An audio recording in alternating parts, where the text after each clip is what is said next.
हाँ जी, थोड़ा सा क्लोज, थोड़ा सा। हाँ हाँ हाँ, अरे वाह, रुको, बहुत बढ़िया, बहुत बढ़िया, वाह की जोड़ी है यार, गुड। ध्वनि, तू कहाँ गुम हो जाती है? तू भी चलना हमारे साथ। आइए सर, सनसेट पॉइंट तक फोटो खिंचाना। नहीं, मुझे नहीं आ रहा तुम्हारे साथ ऊंची ऊंची फोटो सेशन में। I'll stay here, just me. So you gotta know me if you love me. You gotta show me. ले जाओ, ले जाओ, ले जाओ, ले जाओ, ले जा, ले जा रे। मुझसे दूर कहीं ना जा, बस यहीं कहीं रह जा। मैं तेरी दीवानी रे, अफसोस तुझे है क्या?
So unless you've been living in the mountains, you know all about PewDiePie versus T-Series. On one side, we've got PewDiePie with the support of people like Mr. Beast, Markiplier, Jacksepticeye, and a whole bunch of others, fighting against the whole entirety of India in the form of its largest media company, T-Series, who is at some point going to take over as the #1 most subscribed to channel on YouTube. It's a fascinating thing to watch, even though we all know it's gonna happen sooner or later. I mean, it may have even already happened by the time I'm uploading this. But it's a really nail-biting situation, and everybody on the western side of the planet is watching this. How long can PewDiePie stop the inevitable? I have no idea, but I'm not here to talk about that. I want to take a look at this from a different angle, because this is larger than PewDiePie and T-Series. Everyone's preoccupied with the sub gap. Oh no, the sub gap is getting smaller, when in fact this is a much larger issue, and the way we deal with this will define YouTube culture in the long term. This is gonna ruffle some feathers, I know that, but today I want to talk about why the rise of T-Series is actually good for YouTube. And in order to do that, we need to look back at the evolution of this platform.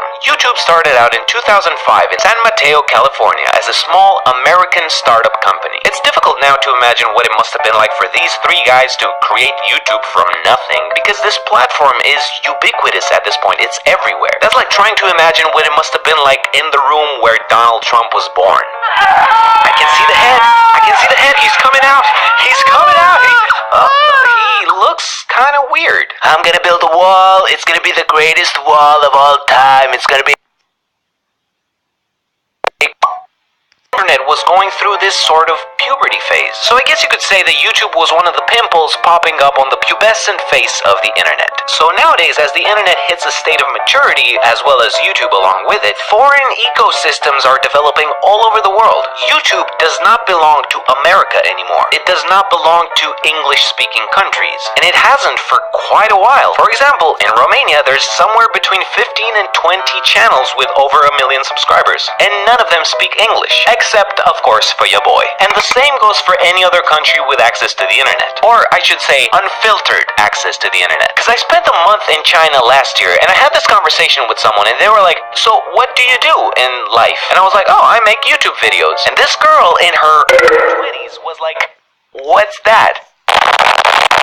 So, except for China, every country has its own YouTube ecosystem. And recently, India has been growing exponentially in that sense. And because of the sheer amount of people that live there, is inevitably at some point going to surpass PewDiePie. Now, it sucks that a company is taking that #1 spot. And there's certainly a conversation to be had about how YouTube is becoming increasingly